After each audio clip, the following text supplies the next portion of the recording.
Günaydınlar efendim.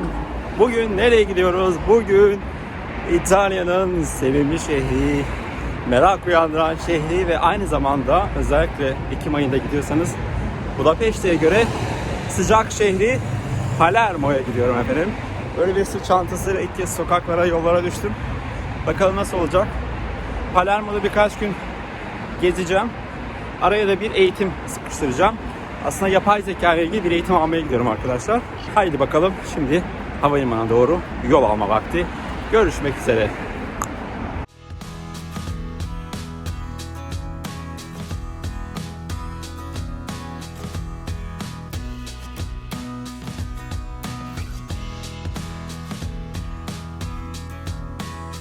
Ve welcome to Napoli.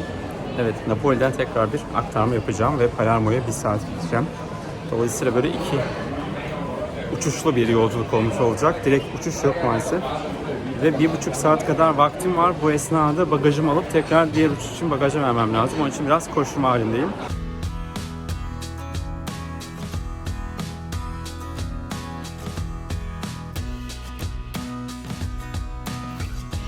İndik uçaktan ve manzaramıza bakın.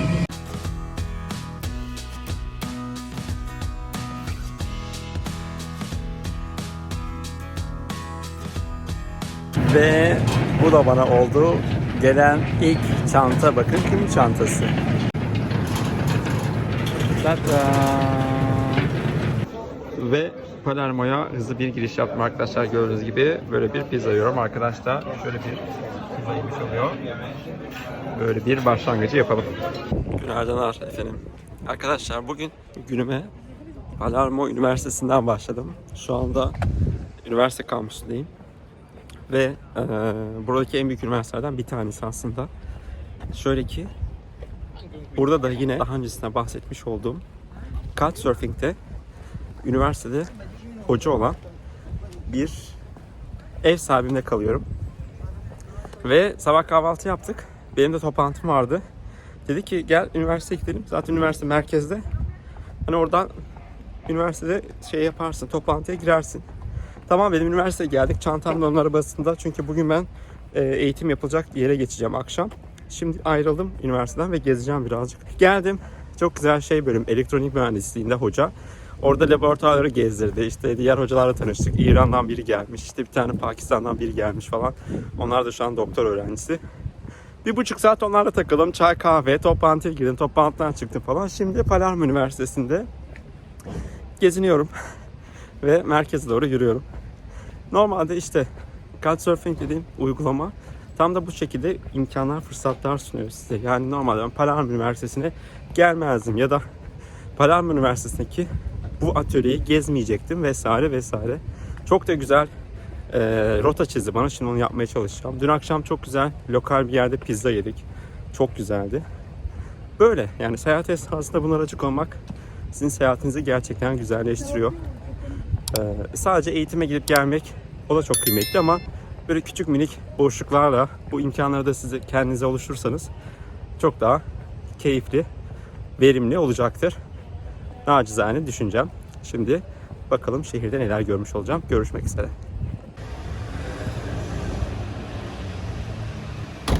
Evet arkadaşlar, burada aslında saray şu an tam arkamda kalıyor. Sarayı gezmeye gelecektim ama bugün 3 Ekim Cuma günü ve biliyorsunuz ki Gazze'ye ulaşmak için yola çıkan Smooth filosu tekrar oradaki bütün aktivistler gözaltına alındı.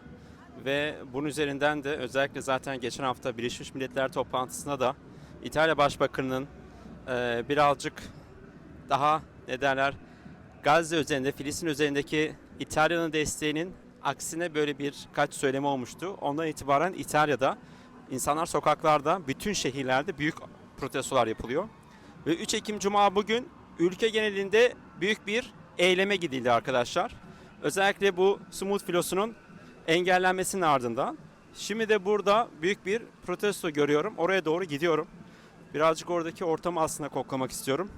Ama İtalya'nın ve İspanya'nın bu anlamda aktif olması gerçekten takdire şayan. Şu an eş zamanlı Bütün İtalya'da tren seferlerinde, otobüslerde, ulaşımlarda, marketlerde vesaire böyle bir eyleme gidildi aslında. Bunu daha önce paylaşmışlardı. Allah'tan dün geldim. Herhangi bir sıkıntı yaşamadım ulaşım konusunda. Aslında gittiğim birçok şehirde denk geliyorum Filistin'le ilgili yürüyüşlere, gösterilere. Palermo'da da denk gelmiş oldum. Birazcık o yürüyüşün parçası olacağım. O duyguyu paylaşmak için.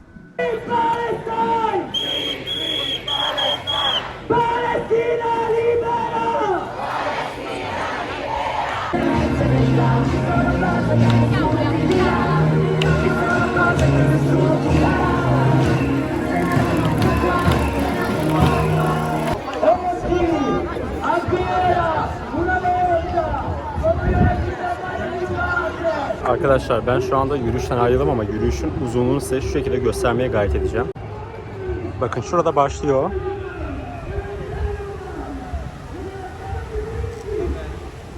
Şöyle.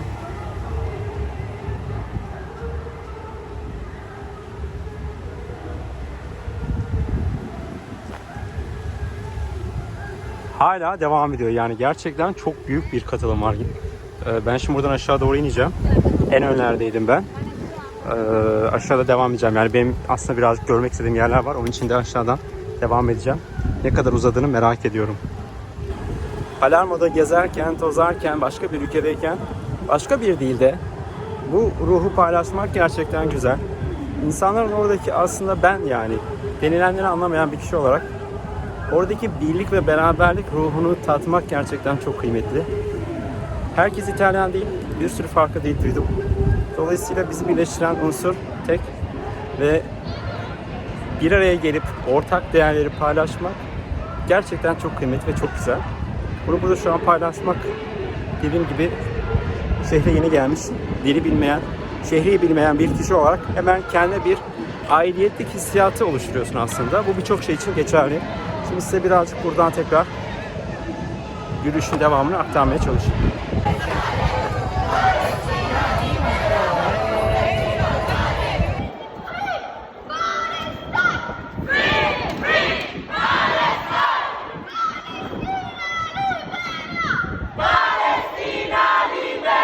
Evet efendim, yürüyüşümüzü gerçekleştirdik. Şimdi Palermo Katedrali'nin önündeyim, bahçesindeyim arkadaşlar. Palermo Katedrali ile ilgili birkaç bilgi vermek istiyorum size böyle bahçesinde yürürken. 1185 yılında inşa edilmiş arkadaşlar. Tabii ki özellikle bu bölgeler Palermo, Sicilya Adası ve işte aşağıdaki Kuzey Afrika ülkelerindeki özellikle Müslüman ve Arap kültüründen çok etkileniyor. Özellikle bunu şehir içerisinde gezerken çok fazla görüyorsunuz. Bakın arkamda görmüş olduğunuz yapıda da aslında Arap, Norman, Gotik, Barok, Neoklasik bütün bu aslında akımlardan izler görebiliyorsunuz şu kemerlerde de birazdan yakından göstereceğim.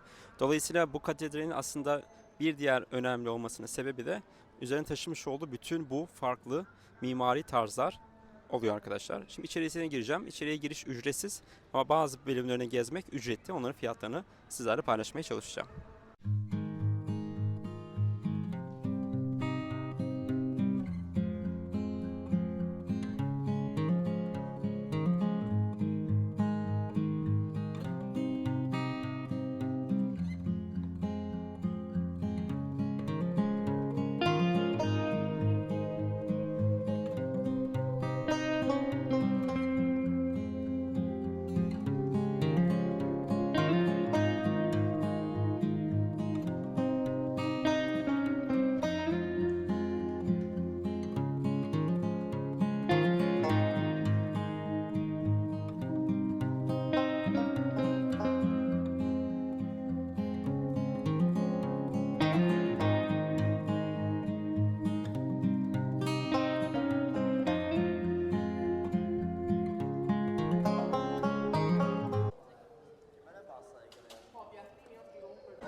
Efendim bir şeyle ilgili ilk izlenimler önemlidir. Bakar mısınız? Yani zaten Sicilya adasını çok merak ediyordum bu bölgenin kültürünü. Çünkü İtalyanlar evet ama İtalyanlara göre de birazcık daha farklılar. Daha böyle mahalle kültürü, daha sıcak, samimi bu.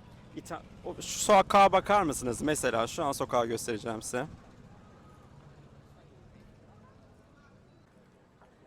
İşte İtalya ile ilgili şu renkler, şu doku benim için çok kıymetli. Yani çok çok hoş gerçekten. Ve devam ediyorum. Hava çok güzel tabii ki. Ama sağda, solda yani her yerde muhteşem tarihi binalar var. Çok fazla kilise var. Hepsi tabii ki eski dönemlerde yapılmış arkadaşlar. Şunu öğrendim. Henüz şu anda burada bir free walking tura katılamadım çünkü turlar dolu. Palermo olunca ve şu anda tam turistik sezon burada başladı. Çünkü Avrupa artık soğumaya başladı ama burası tam güneyde olduğu için hala hava çok güzel. Daha doğrusu havalar güzelleşmeye başladı burada. Şu anda plajda yüzenler olduğunu söylediler bana. Şunu söyleyecektim aslında bir yandan gezerken. İkinci Dünya Savaşı zamanında Amerika tabii burayı bombalamış ve bütün binalar tabii çok bütün demeyelim de çok fazla bina büyük zararlar görmüş. Onun için o zamandan itibaren zenginler, parası olanlar merkezin dışında kendilerine yeni evler yapmışlar tabii ki. Burada da fakirler, daha gelir durumu düşük olan kişiler kalmak zorunda kalmış. Neden? Çünkü evler eski, kırık dökük. Zaman ilerledikçe tabii artık burada zenginler de evlerini yenilemeye başlamışlar ve eski evlerine geri dönmek istemişler. Çünkü merkez yani merkezden uzak olmak istememişler. Dolayısıyla hala burada gezerken şehri çok fazla şu an gördüğüm bir pasaj var mesela arkadaşlar. Hemen gösteriyorum.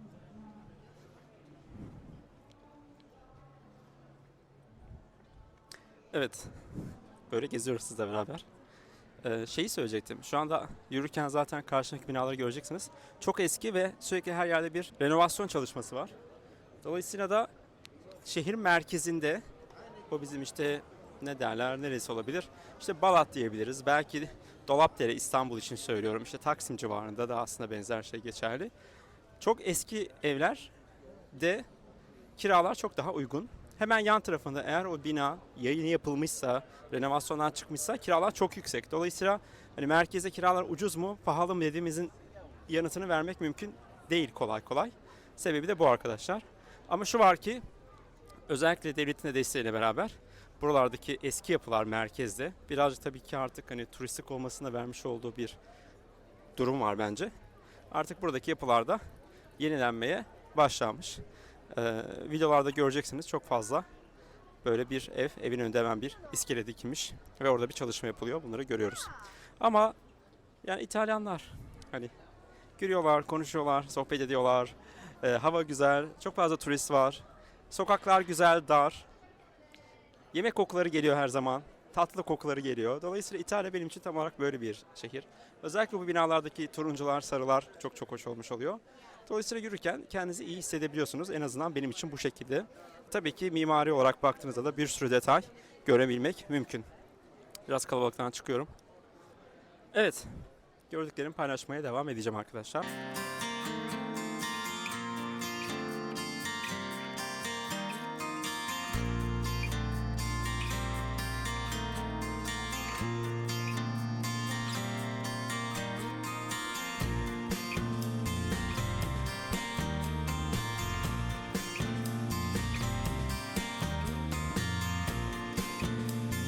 Şöyle bir şey oldu. Videoyu çekerken az önce önümde bir hanımefendi vardı. İşte ben hani İtalyanlar deyince dönüp baktı.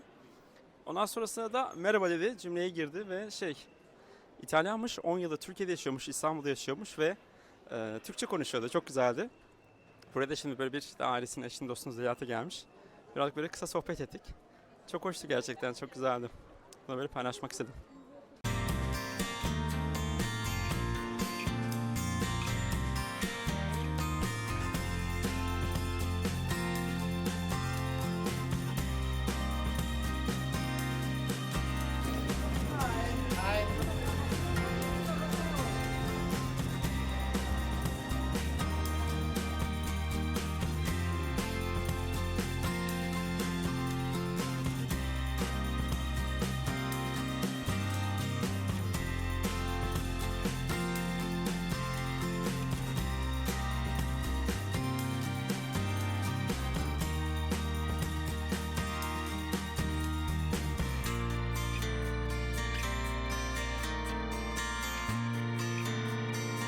Evet arkadaşlar, İtalya'nın başka bir şehrinde görmedim, denk gelmedi ama daha çok buraya özel olduğu söyleniyor.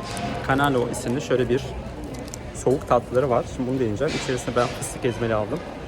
Küçük ve 1,5 euro. Evet, bahsetmiş olduğum tatlı bu arkadaşlar. Canola, Siciliana. Nasıl okuyorlarsa. Bir de bu varmış, bunu da merak ediyorum. Burada varsa bir de bunu deneyeceğim şimdi. Şimdi sahile doğru yürüyorum aslında ama yani sokaklar, bütün sokakları çekmek istiyorum. Çok güzel, çok güzel, çok güzel. Belki burada Palermo'nun fiyatlarına değinebiliriz. Aslında İtalya geneli tabii ki Avrupa'nın diğer ülkelerine kıyasladığınız zaman genelde daha uygun oluyor arkadaşlar. Ve şu anda da Sicilya Adası'ndayım, Palermo'da ve yani çok güzel bir restorana gittik ve gerçekten pizzanın hakkını verdi. Yine bir sokak gördüm ve bu beni benden aldı. Evet, sokak bu arkadaşlar. Evet, fiyatlardan devam edelim. Çok harika bir yerde. Dediğim gibi 10 euroya pizza yiyebildik. Yani 10 euro normalde mesela ben Budapeşte'yle bile kıyasladığım zaman Budapeşte'ye göre oldukça uygun oluyor arkadaşlar. Bahsettiğim şey şu. Hemen burada varmış, bakacağım hatta. Ya da burası pek hoşuma gitmedi. Başka bir yerden bakacağım.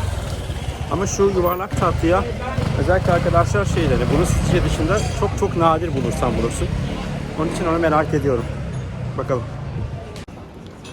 Arkadaşlar şu şekilde satılıyor. Etli ve etsiz şeklinde var. Evet, bir adet arancina aldım. Aslında bulgur köftesi gibi ve içi köfteye benziyor. Tabii burada daha çok etli yapılıyor ama ben et çok yemediğim için vejetaryen olanı aldım. Vejetaryen içerisinde ıspanak ve peynir varmış arkadaşlar. Şimdi şurada bir yerde oturacağım. Sıcak sıcak tadına bakacağım. Evet, bayağı bir avuç kadar büyüklüğü aslında.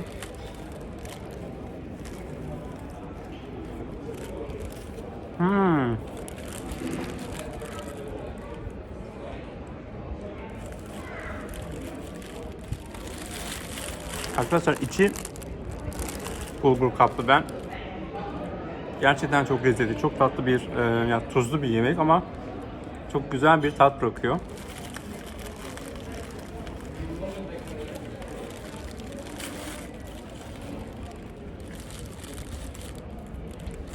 Tabii şöyle, peynir de ağzınıza geldiği için böyle peynirin vermiş olduğu tuzlu tat çok iyi.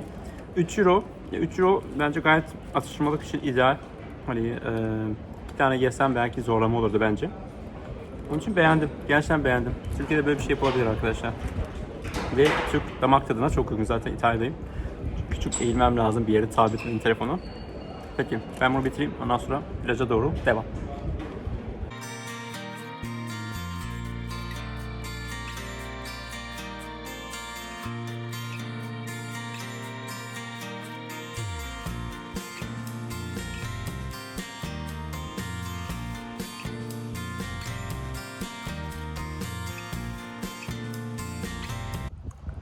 Efendim merhabalar.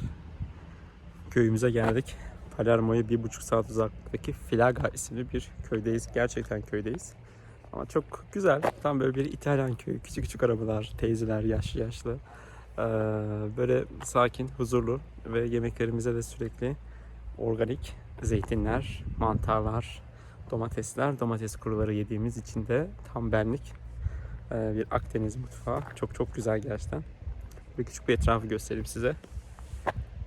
Öyle. 4 gün daha buralardayım. Ondan sonrasında tekrar bir Palermo'ya geçip bir iki gün daha oralarda gezmeye gayret edeceğim. Görüşürüz.